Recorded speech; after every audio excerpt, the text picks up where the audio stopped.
The tropics have been at the forefront of the weather for a couple of weeks now. In fact, hurricane season started here in the Atlantic Basin at the beginning of June. Now, we are forecast to have an above-average hurricane season again this year. If you remember correctly, last year we were way above average with our tropical cyclone count. But it's not just the Atlantic Basin that's been in the news lately because of all the tropical activity.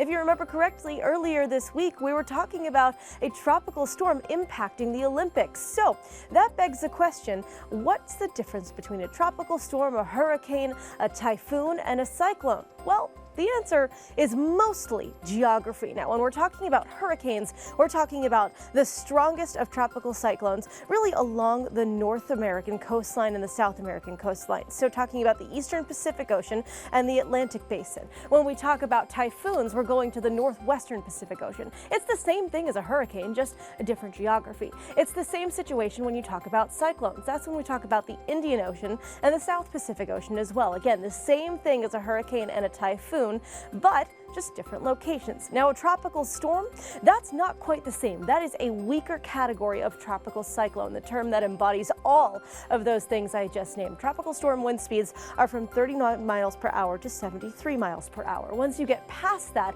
then you get to that stronger storm category of either hurricane, typhoon, or cyclone, depending on location. For this week's Weather Authority University, I'm Christina Shalhoop for News 2.